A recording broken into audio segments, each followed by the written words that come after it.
Good evening, participants.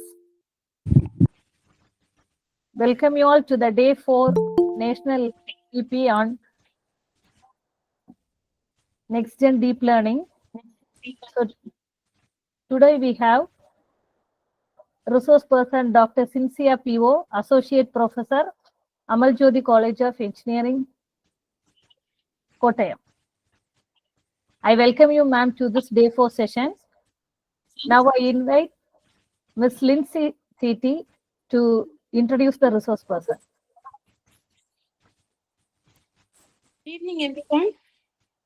I welcome you all for this National FDP on Next Generation Deep Learning from Foundational Concepts to Applied Intelligence.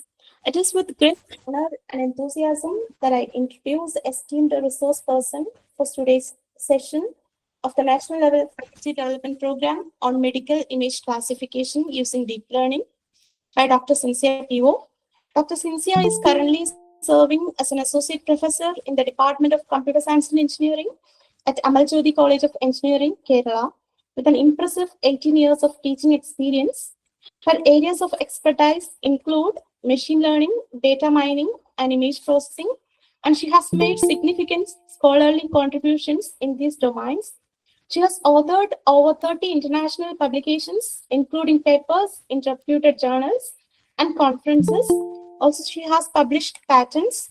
Dr. Sinciya is an active member of professional bodies such as ISTE and CSI, and she is also a reviewer for various reputed journals. In addition to her academic achievements, Dr. Sinciya has played a pivotal role as a mentor and spoke for the IBM Generative AI Hackathon, where her team emerged as winners, reflecting her ability to guide innovation and excellence beyond the classroom. We are indeed privileged to have her as the resource person for this FDP. Her insights and experience will add great value to the sessions and inspire all the participants. Let us extend a warm welcome to Dr. Sinciya P O and look forward to an enriching session ahead. Now I invite Dr. Sinciya to take over the session. Welcome, ma'am. Okay, thank you for the introduction. So, ma'am, please share the screen.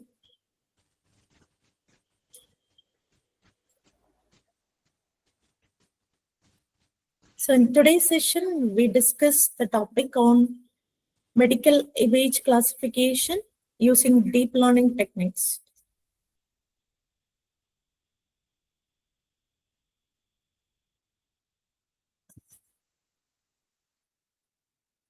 So, next.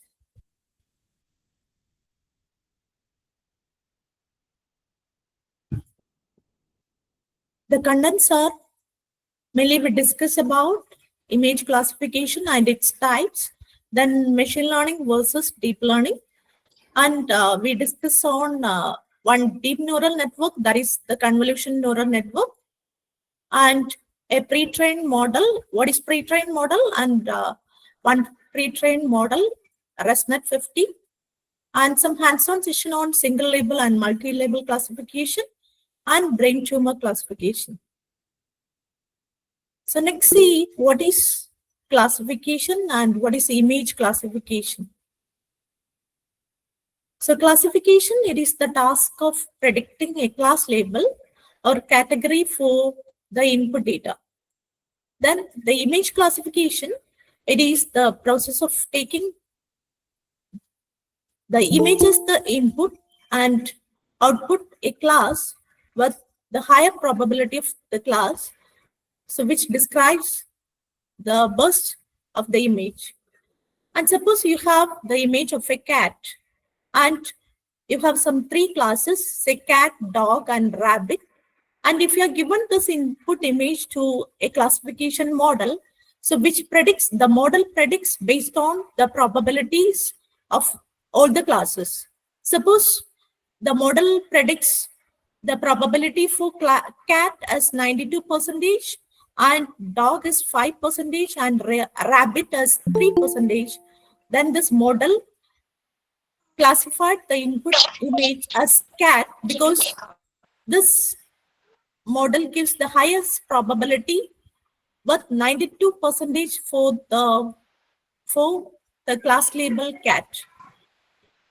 And depending on the number of possible classes and the number of labels, the image, it is classified into 3 groups. So next slide. Mainly 3 groups, so which is single label, multi-label, and binary classification. So what is the difference between single and multi-label classification is? So in single label, each image is associated with only one class label from a set of classes. So we have a set of classes, and when you given the input image to a model, so this model classifies the image to only one classes. Even though there is a set of classes, the model classifies to only one class label, so based on the highest probability. And if you see the first figure, so which is the example of single label classification, so where the input image, it is given as a burger. When you given this to the deep learning model, so which is classified based on the highest probability as only that class label, that is burger class. And when it comes to multi-label classification, so if you see the input image, so which has multiple labels, if you see the input image, you can see the single image itself, it have a burger, pizza, etc.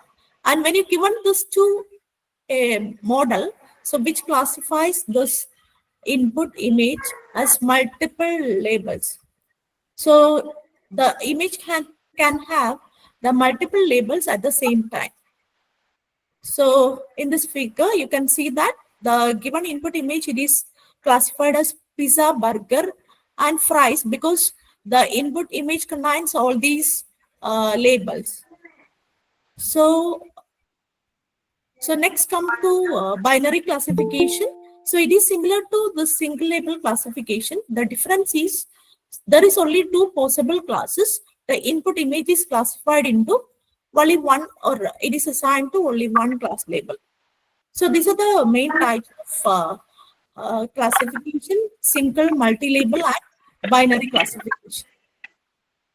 So next slide. So next, see what is the main difference between machine learning and deep learning. Next. When it comes to the difference between machine learning and deep learning, from this figure, you can see that in the case of machine learning, so it is done in 2 phases. That is, you have a feature extraction phase and classification phase. So it is done separately. So both these layers or these phases are done separately. So in the case of machine learning, so it requires some manual selection of features, or you need some feature selection algorithm to extract a set of features. Then the selected features are given to the classification. So this in machine learning, so when you given an input image, so the classification is done as 2 separate phases. The first one is some feature extraction. So either this feature is extracted manually, or you have to you need some extra feature selection algorithm. Then it is given to the classification. But when we come to the deep learning, both feature extraction and classification is done by the neural network or by the same model. Both the feature extraction and classification is done. So that is the major difference between the machine learning and deep learning. And when you're doing the research, if you have a small set of features or some medium level of features or input image, you have a set of input image, then better you go for the machine learning because the machine learning performs well for the low set of features to middle set of features. And in the case of if you have some millions of image for processing, in that case, the machine learning algorithms can't give some better result. So in that case, you can go for the deep learning algorithm. And the deep learning, most of the deep learning networks which give the better accuracy for the large amount of data. And this machine learning, which normally works with GPU, but when you work on the large amount of data, so you need more power. So you need some GPU or TPU for faster training. So most commonly, when you in the case of for training large amount of data, so you have to prefer the deep learning models. And what is deep learning is, it is actually the subset of machine learning, so which focus on using this artificial neural network with multiple layers to model and solve the complex problem. So it has multiple layers to solve the problem. So it's actually simulates how your human brain processes the information using neurons, the same way your artificial neuron works. So here the deep, which refers to the depth of layers, you have multiple set of layers. So first you have an input layer, then the input, it is passed through a set of hidden layers. Then we have an output layer in deep learning network. So here, the deep learning architecture, which learns the features from the raw data like images, it may be images or audio or any text without need of any feature extraction, or you need to manually need to select the features. The model itself, it extract the features and perform the classification. So next, so why we need for this deep learning is the main thing is hierarchical compositionality, which means that, so already I mentioned that there are multiple layers. When it comes to deep learning, you have input layer and many hidden layers and output layer.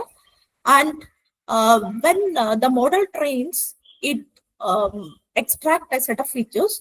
Normally, in the early stage, it learns or it extract low-level features like, so here you can see that the input image, it is given as a car.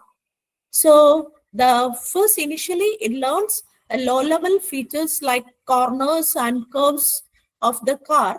And again, if you train the model, it learns more and extract some more higher levels of features like the wheel shapes, window shapes, then headlights. Again, when you train more, again, this neural network learns more features and it will find or it will identify the overall shape of the car and the specific car models. So likewise, the deep learning models trains and extract the features. Next. And the basic building block of a new deep learning network or model, which is the artificial neuron. So this neuron, we also called it as a perceptron, and which takes multiple inputs and applies some weight and add bias to this, then pass the result to an activation function. So this is the mathematical formula for finding this. So if you see this figure, so here the input image, it is labeled as, so when you read the image by a computer, so it is read as a set of pixels. So here the x1, x2, etc. denotes the inputs, and for each input there is assigned some weight. For x1, it is assigned the weight w1. Likewise, all the input features, there is assigned some weights. And we are finding the weighted sum, that is sigma xi into wi, plus we are adding some bias value to this. And the output of this, we are given to an activation function. And normally this activation function, it may be a sigmoid activation function or a softmax activation function. The sigmoid activation function, which is used for binary classification, and softmax activation function, which is used for multi-class classification, and it generates the output. Next slide, and see how this works. So it is works in 3 phases. The first one is the forward propagation. First, the input given to the network. So this is actually a fully connected deep neural network, and we are discussing how this deep neural network, fully connected neural network works. So first, the input, that is the selected features. Already we have some convolution network or any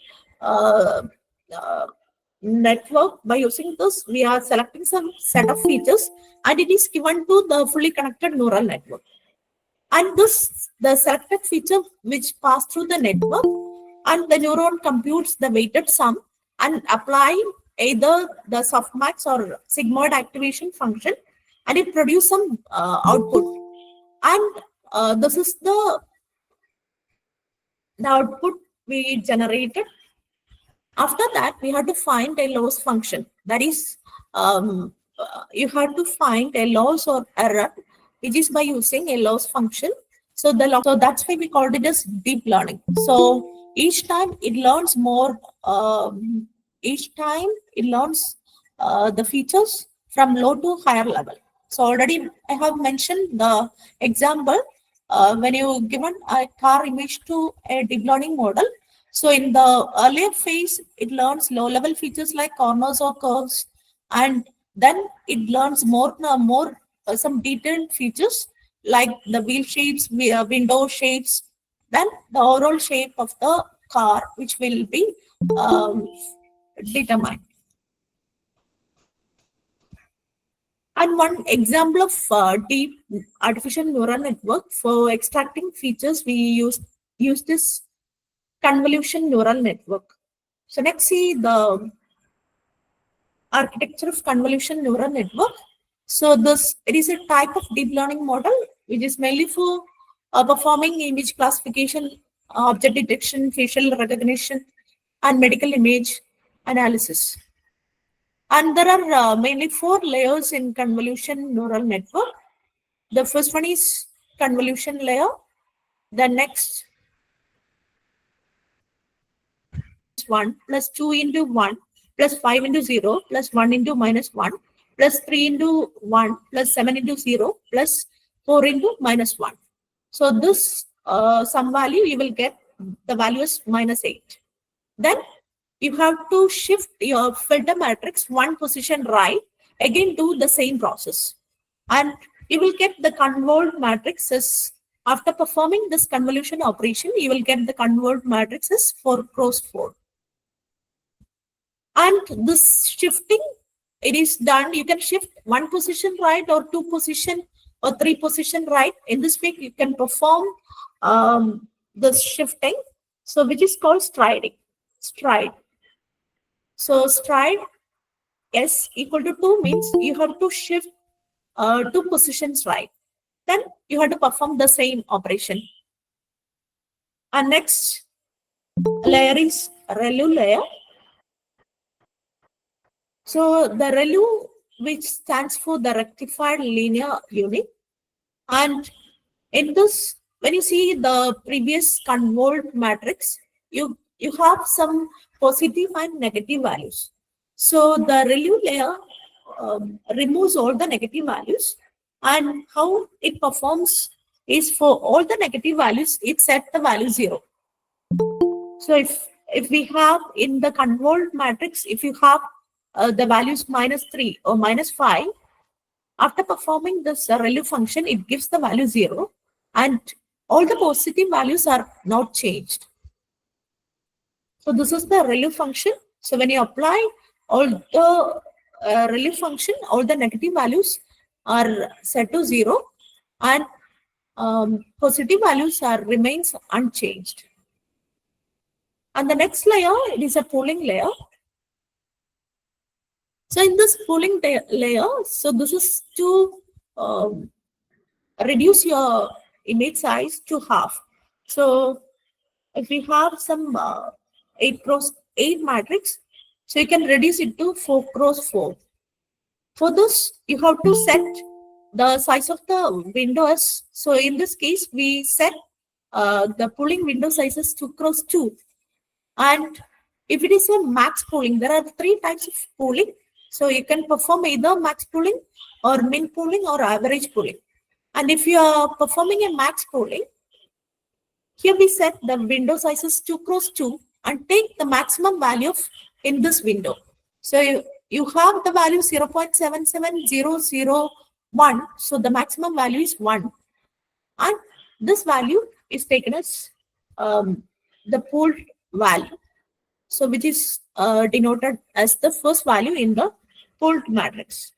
Again, you have to shift this window right and take the next 2 cross 2 matrix.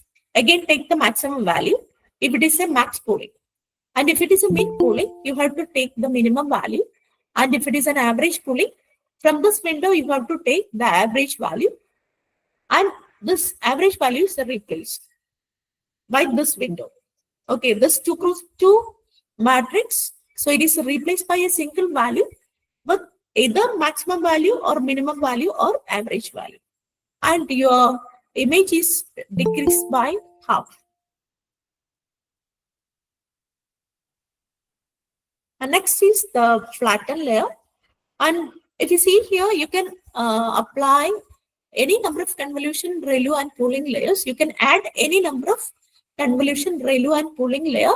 And for each set of layers, it will generate a 2 cross 2 matrix if you're based on its size. So in this case, it generates, after pooling, it generates a matrix of 2 cross 2. Again, for the next convolution, ReLU, and pooling, again it generates a 2 cross 2 matrix. Okay, then all these pooled matrices we have to flatten. So which is done by the flattening layer. That is the last layer in the convolution neural network. So after performing this flattening, this matrix, it is converted to a single dimensional matrix. Next slide, please.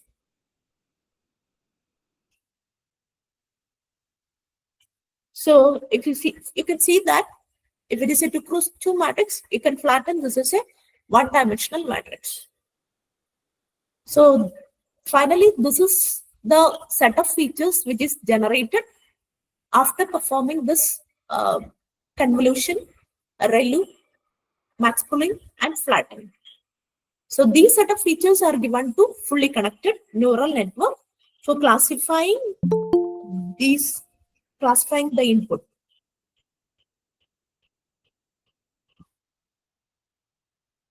So next is some pre-trained model. So what is pre-trained model? Why the pre-trained models are needed? So the pre-trained model, which refers to deep learning models, which is already being trained on large data set. So which are used or fine-tuned for other tasks. So that are called pre-trained model, which is already trained on large data set, and you can use these pre-trained model for performing some performing the classification or any analysis of data on your data. And why we need this pre-trained model? So mainly this pre-trained model we are using for doing the research for the large data set. And normally we have to train our model, even though if it is a large data, so it takes a lot of time and a lot of effort for doing it from the scratch. And if we are using this pre-trained model, so there is no need to start from the scratch, because this pre-trained model, so already it is trained. You can use this pre-trained model and you can make some small changes on the final layer, and you can make changes based for your data, and you can classify or you can perform some analysis on your data.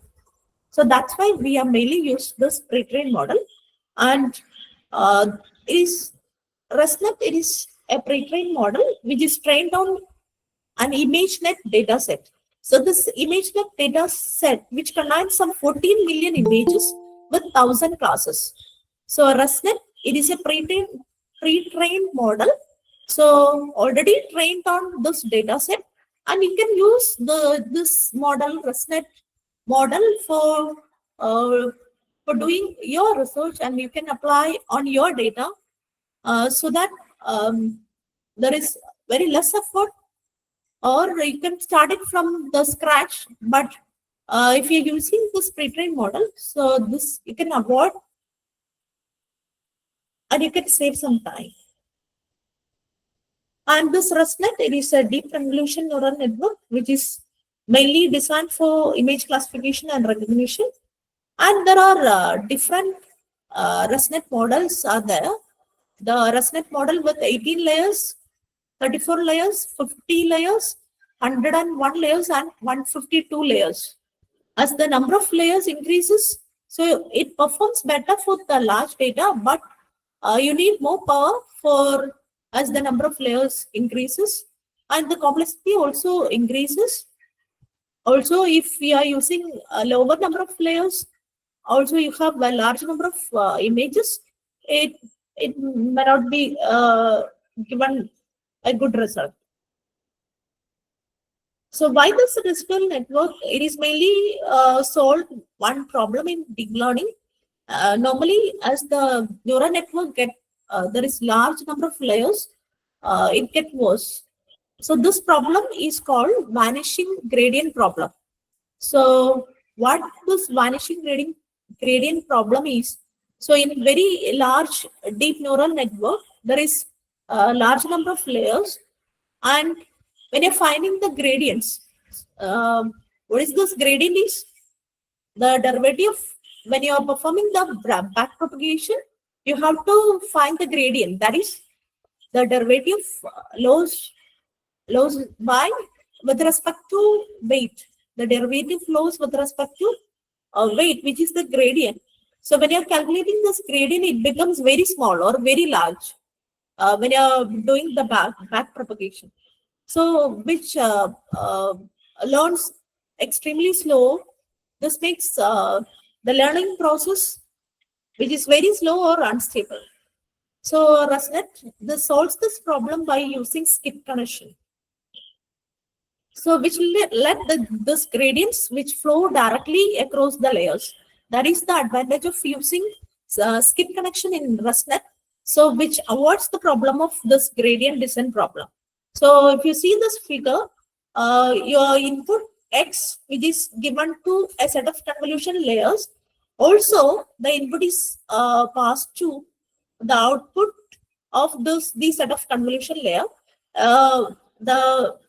If you see the without skip connection, so here this model which is used in traditional convolution neural network, we are not using any skip connection, and here the problem of vanishing gradient.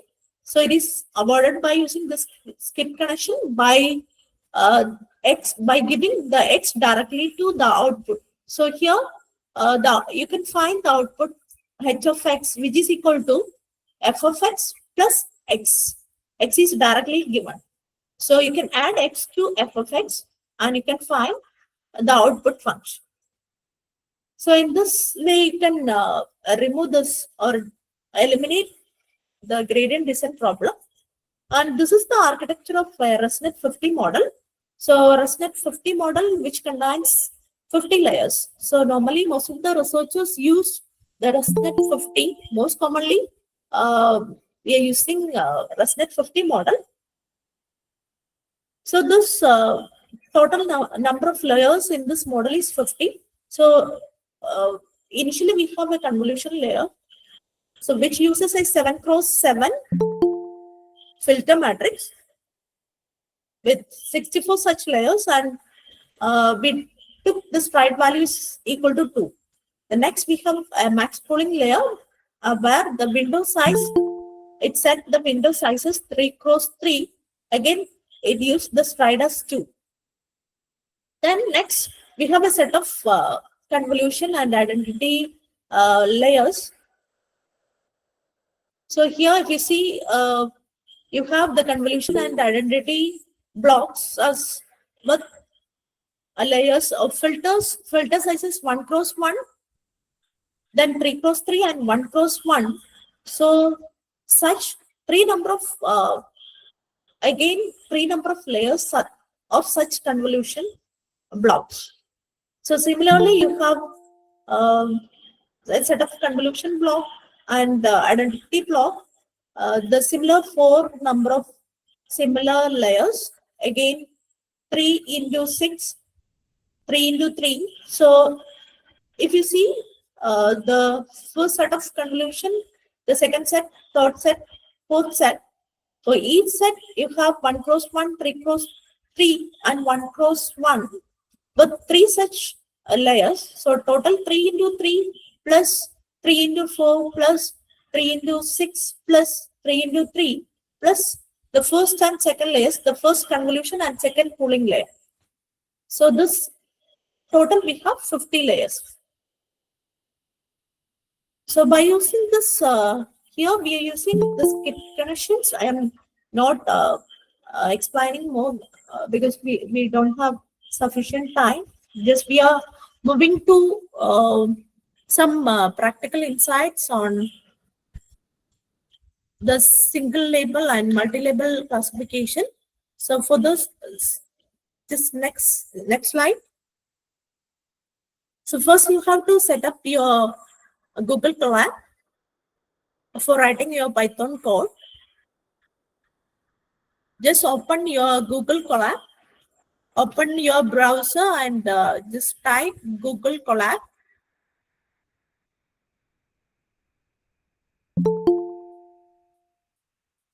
So when you open the browser, you can see the first link, Google Colab. Just click on that.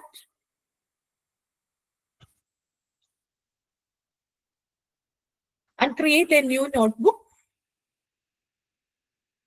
And you can rename the notebook name and you can write the code. So first, next slide. And first you need to mount your drive to Colab. So because your program which is stored in this Google Drive. So after renaming, and also you have to make sure you're signed in your Gmail account.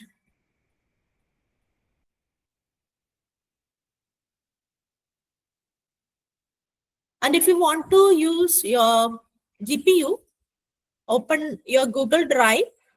And if you want GPU, just go to edit option and select notebook settings. And you can select either CPU or GPU.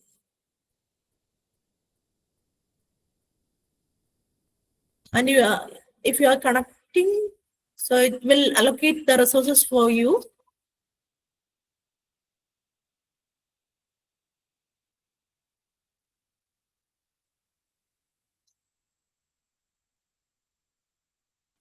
And next, see how to connect your Google Colab with Google Drive. So we have to read and visualize some data. So this is Colab. You can open source. You can access this. You can use it for free. And for mounting your Google Drive to Colab, first you have to run the code given here. First you have to run the code from google.colab import drive.mount content drive.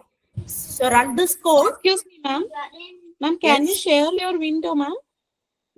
So that we can see how the program is running. Okay, Malin ma'am, please stop sharing. So I'll share. We couldn't see anything. Yeah. From my side, some issues I can't share the screen. That's why ma'am have shared. So I'll try to open this I don't know what happened. So I'll try to share. So wait a minute. Okay, ma'am.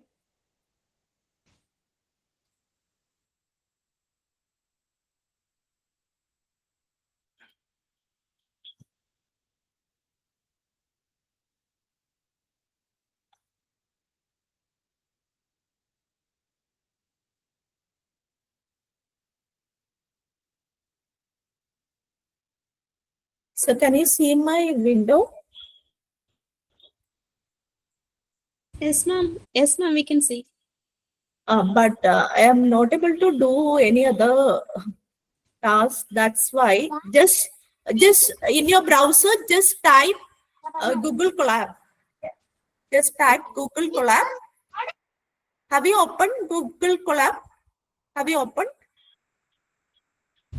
Yes, ma'am. Yes. Okay. And you can see the window like this. Okay. If you want to access, you need some GPU, more power. Then you have to open your drive. You have to save your program in Google Drive. Okay, then only all the files or all the images you have to save it in your drive. Then only Collab can access all those files. Okay. So if you want any extra power in terms of GPU, just open your drive, Google Drive. Open your Google Drive.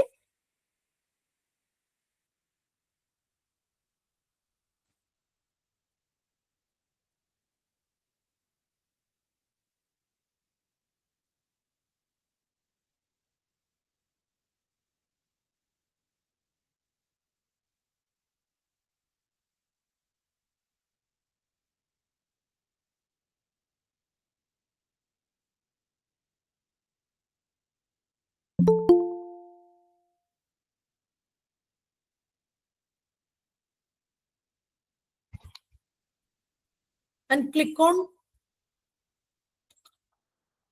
edit. Just go to edit and select notebook settings, and you can select CPU or GPU or TPU.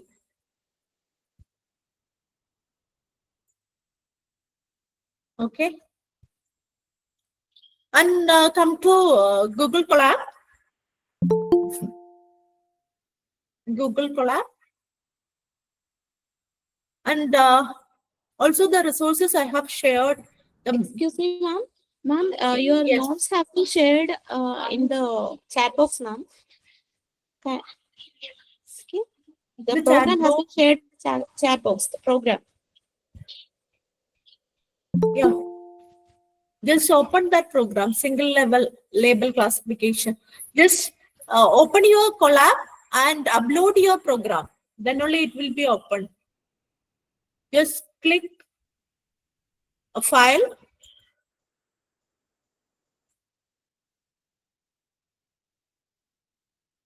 Upload.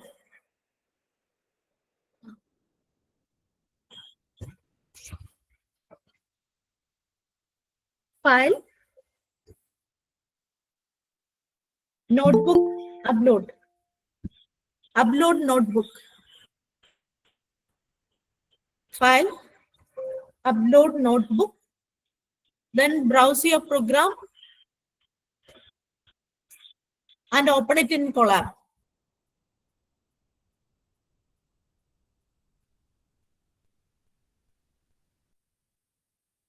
So is it open?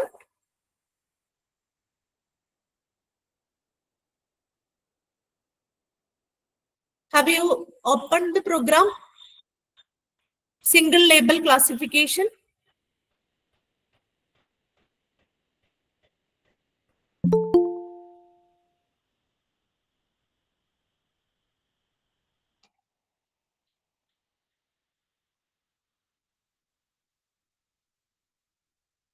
The first step, you have to mount your drive, Google Drive to Colab.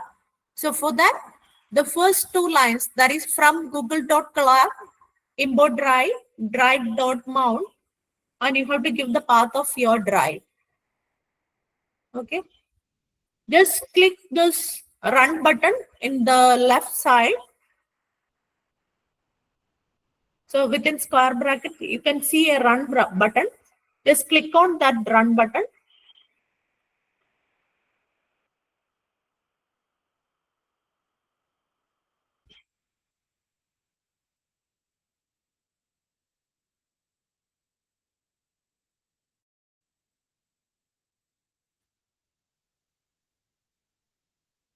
And you have to sign in with your Gmail account. Okay. And there are some options will come continue. You give continue. Next continue.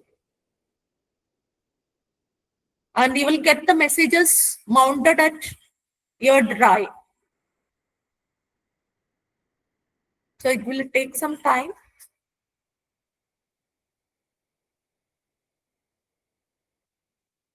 Have you got this message?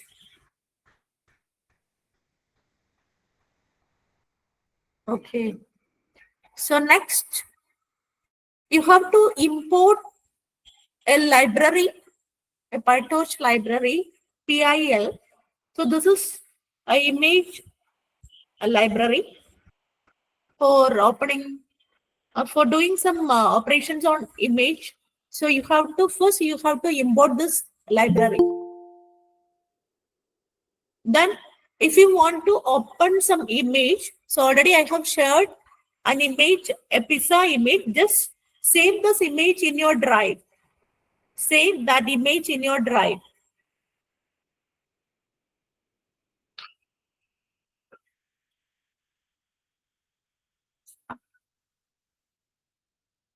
I save the image in your drive, and for opening that image, just give image.open.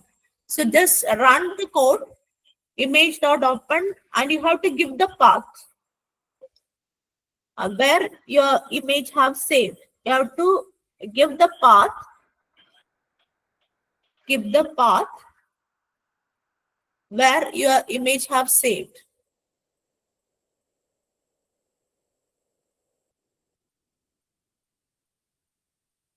And that image will be stored in another one variable input img.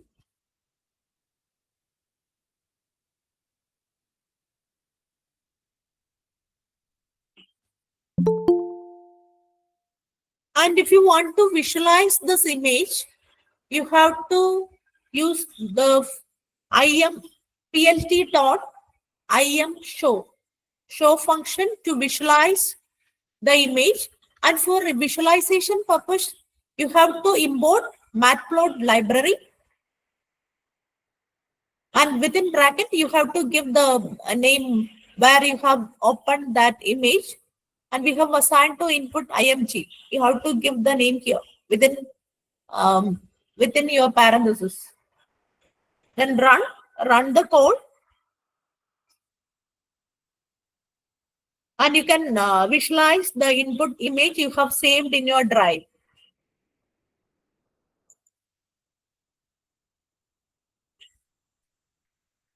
You can see your input image which is saved in the drive. So got this?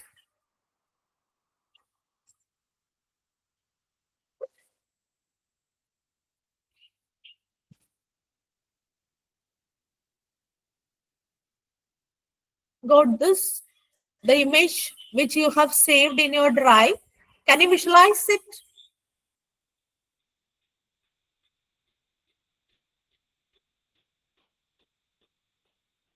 Can you visualize this?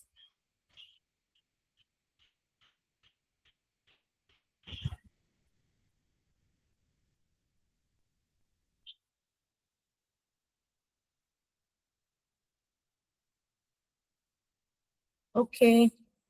So next is the pre-processing part. Means you have to you have to resize the image for performing classification.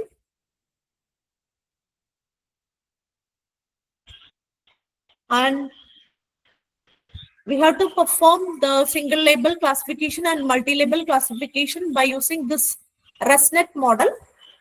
And the ResNet accepts the size as 224.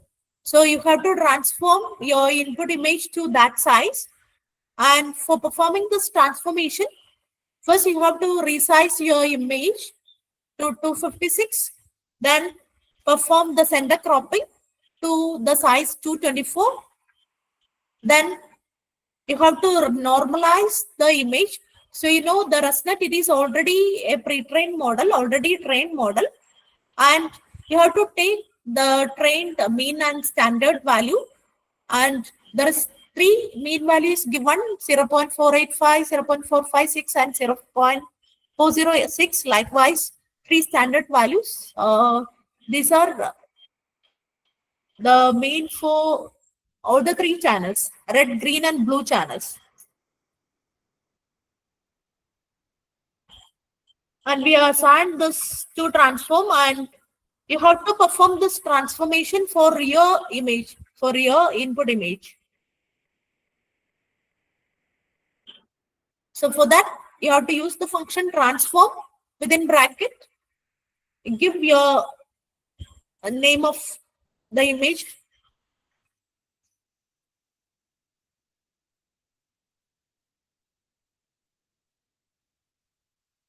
And assign this to another one variable, input image underscore t.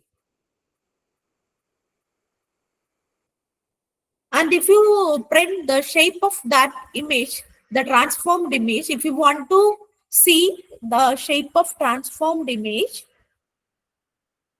so you can print the shape of input image t dot shape, input in img underscore t dot shape. So you can see that the shape of your image is. Excuse me, ma'am. Yes.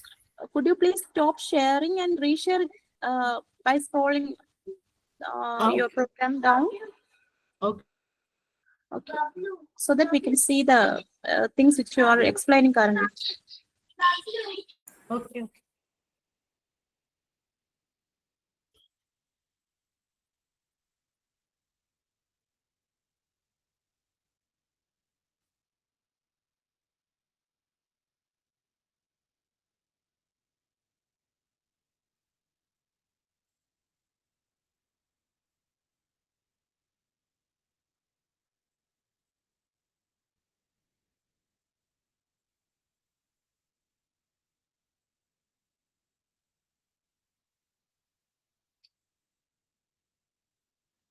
So these are the transformation steps or deep pre-processing steps. So which is the first, in your first set, you can see that from torch vision import transform equal to a set of transformation, that is resizing your image to, so first you are resizing image to 256, again you are cropping to 224 because you are given this transform image to a ResNet model.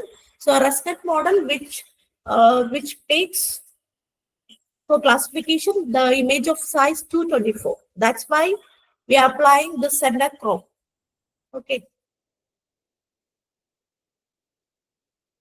Then also normalize those values based on mean and standard deviation. So these values we got from the ResNet, already trained for, already I have mentioned. So it is already trained for ImageNet data set. And that standard deviation and mean value for red, green, and blue channels. Okay. So that is given here. And you have to apply the transform for your input image. Your input image is input img. So your image stored at input img, and the transformed image, which is assigned to the variable input image underscore t. And if you want to find the shape of this transformed image, if you want to find the shape of transformed image, just input image underscore t dot shape. Just give input image underscore t dot shape for finding the shape of your transformed image. And you will get the output as 3 channels. That is the red, green, and blue channels. Then the size of, that is height and width of the image is 224 cross 224. So this is the size of your image after performing transformation.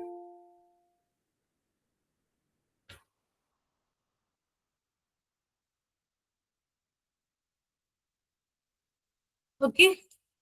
So first we read the image, then visualize that image, then we perform some transformation, and we find out the size of the image. So the next process is you have to batch. You have to perform some batch processing. Okay. So for this, you have to use the function torch dot unskews, and here we have only one image, and we have given the batch as 1. We have to store the batch at your index 0. So that's why we are given the value 0 here. Okay, so when you are displaying its size, you can see that the first value, it is, you have 1 batch. Okay, 1 batch.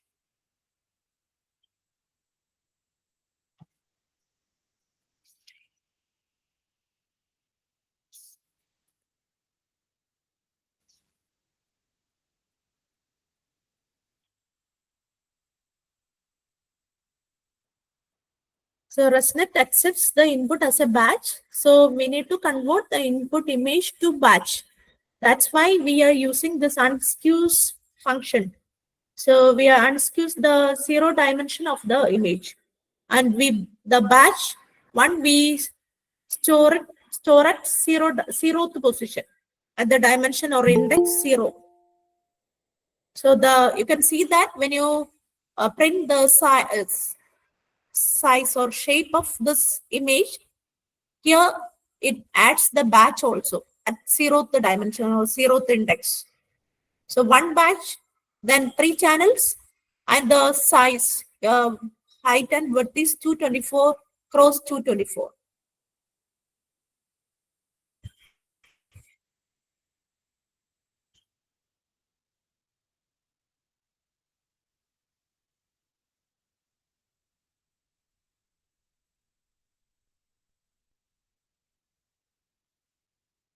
So after performing this batch operation,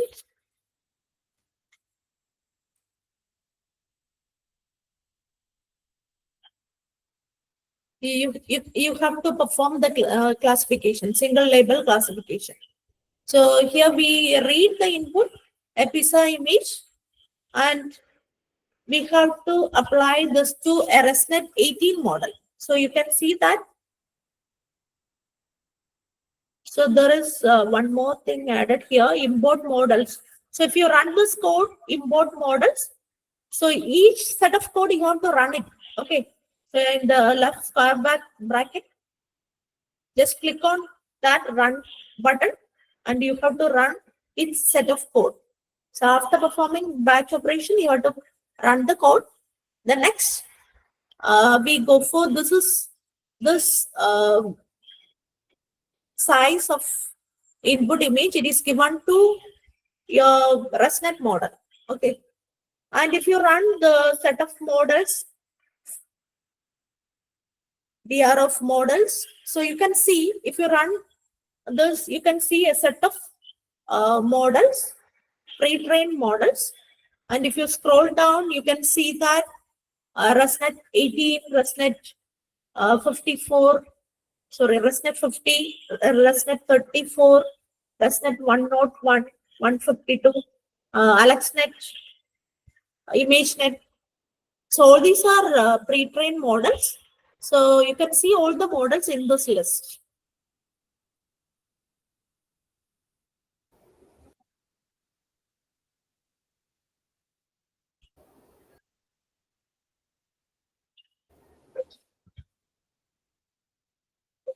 So next make you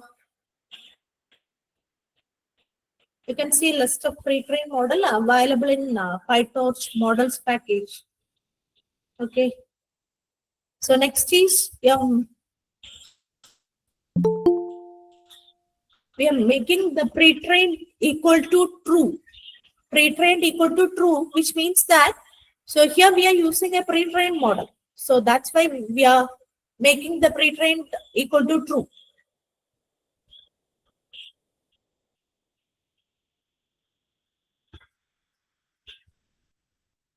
Now we set the model to some evaluation mode for prediction purpose. We are making a model to evaluation. So for this, we are given ResNet dot the function eval ResNet dot evaluation for evaluation purpose. So now you can see that it loads the ResNet 50 model. The pre-trained model is loaded. Okay, pre-trained model is loaded.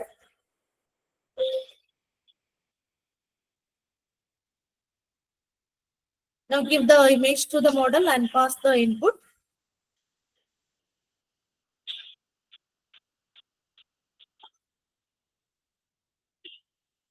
And again, I have to scroll it down. So this.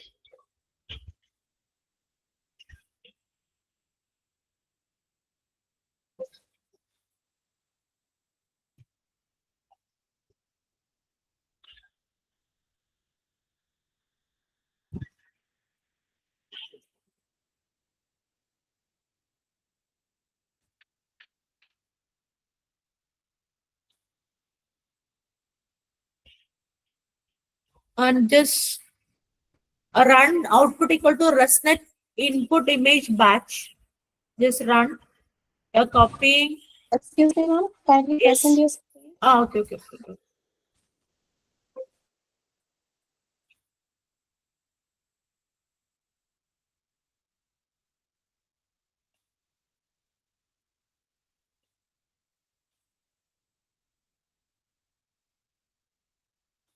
Okay. Okay. So we are making this. Have we done this up to ResNet dot evaluation?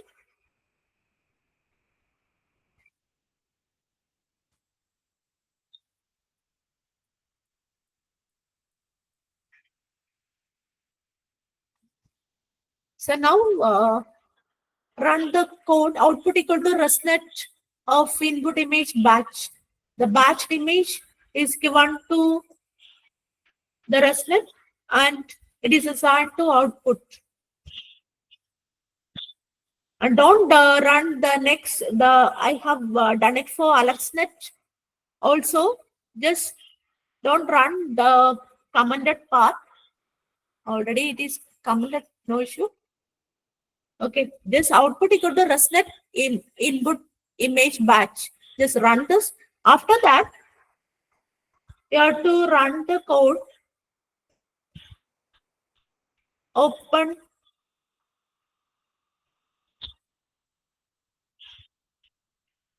the ImageNet classes, because here you have to classify it as a class. So you know the ImageNet, it has some thousand of classes. Already it is trained. We are using that model, and we have given the input images pizza, and here we have to predict the output for a maximum value. We know in the classification, so which class which gives the maximum probability, for that class the input image is classified.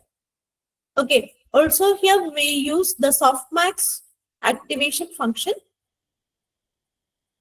Then output the probability of the predicted class. So you can see here we are for it is multiplied by some 100 to find the percentage in percentage, and you can see the predicted of 0. In predicted of 0, your percentage value, so which is given in dimension 0,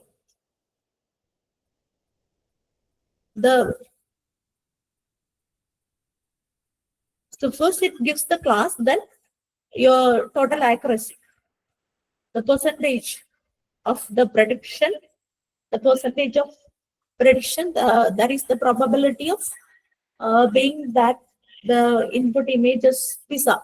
That is the probability of your input image is pizza. That percentage. Okay. So if you run this code, the last two set. Okay. Don't run the AlexNet model. The remaining two, just run the last two also. And you can see that your ResNet model, which classifies the input as pizza, and with the accuracy 97.5006. Anybody got this?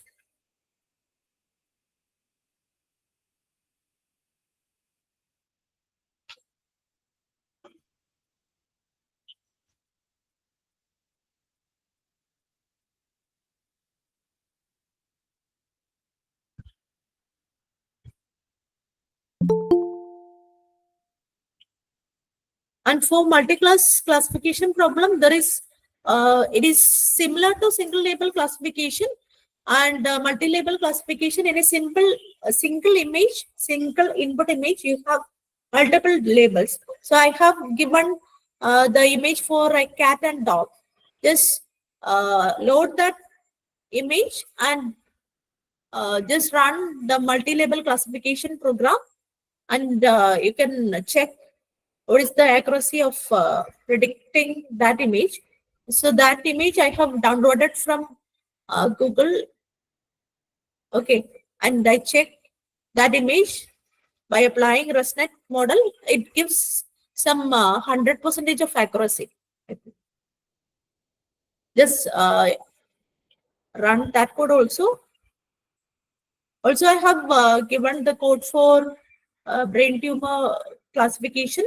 The dataset I have downloaded from Kaggle, and just download that dataset and store it in your Google Drive and run that code which is given in Colab.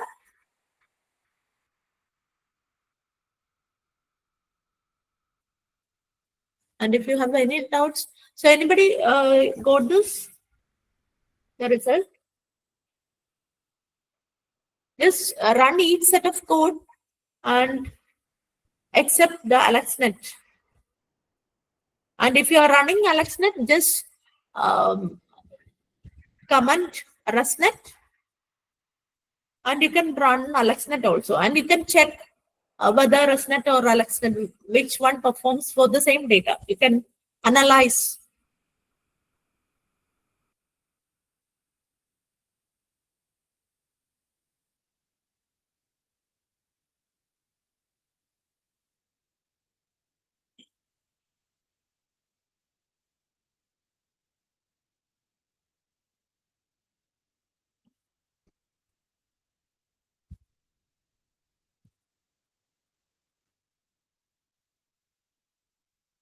And you can ask if you have any doubts, you can ask.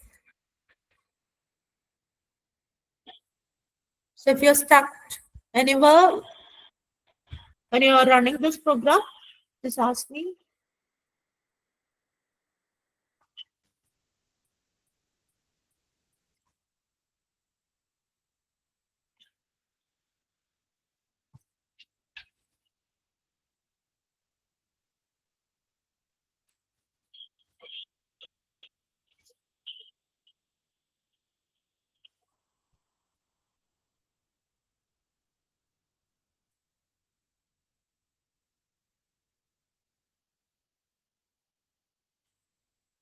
And thank you for the patient listening. And I think it's time, it's over. It's around 8:15. So the code it is given, and the data set it is also attached in the Word file. So if you are doing some research on brain tumor data, so already I have downloaded from Kaggle. Just download that data in your Google Drive, and you can run it by using. I have done the classification by using ResNet 50 architecture. ResNet 50. And you can also try with the different ResNet architectures. So we have ResNet 1834, 50, 101. Just change your name as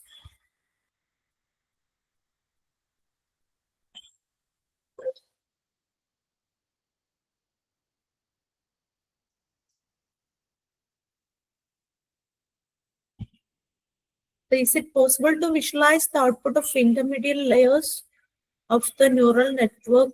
So we are actually we have a set of layers. From input layer we are given to the hidden layers. After completing these set of layers, only the model learns. Initially, I already mentioned initially it learns only low-level features. So based on the lows or error, the model trains more and it finds more features, and okay, and it will find the next level of features and it extracts more features. That's why we need that number of training. So if you set the epochs as 20, sometimes the model accuracy starts at 60, and if you want to train more and more, so it will reach some about 90%. Okay, that means your model trains each and every time. The model trains more and it finds more number of features. After completing this only, you can visualize the things, or you can write the code, because we are adding a set of layers.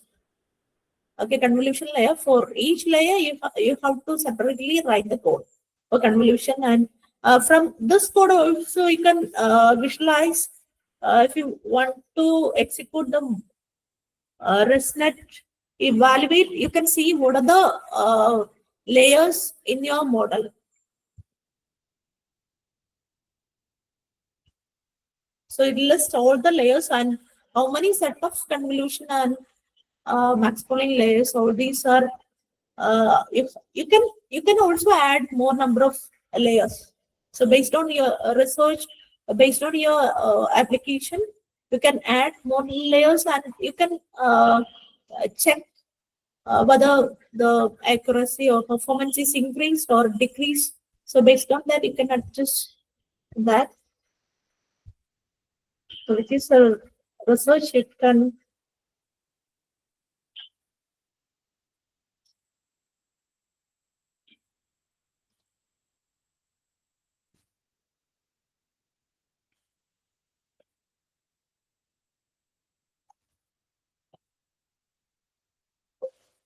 So actually, NLP can be used respect for natural language processing. This convolution neural deep, this neural network, where it is mainly classified into two, actually convolution neural network and recurrent neural network. This convolution neural network, so which is mainly for classification or analyzing the images. And when it comes to recurrent neural network, it is for analyzing the text. And LSTM, all these are comes under this recurrent neural network. For doing image processing and all, most commonly the extension of convolution layer. The same process it is done by the ResNet also, but some issues in convolution neural network which is rectified in ResNet. and also it is pre-trained. So NLP, you have to use you have to find some other techniques for natural language processing. So it's to use some large language models for doing natural language processing.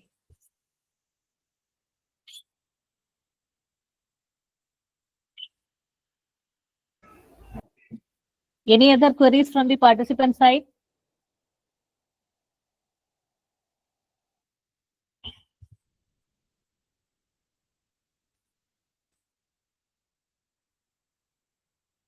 And if you have any doubts arises when you are running the code, you can just mail me, and surely I have time. I'll respond to you.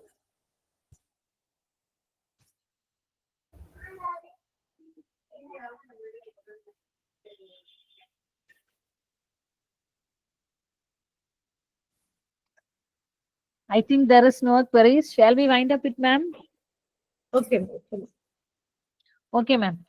Thank you for sharing and engaging an informative session on this medical data classification using deep learning, ma'am. So your presentation provided a valuable insights to the application. So I'm sure that the participants have greatly benefited from your session. So thank you for taking the time to share your knowledge and expertise. Yes. Thank you, ma'am. Thank you. Okay. Thank you so much. Thank you.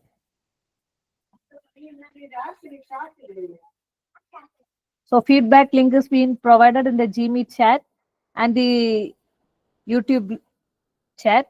So kindly enter the feedback. Thank you, participants. So we'll meet again in the last session tomorrow at 7 p.m. Thank you.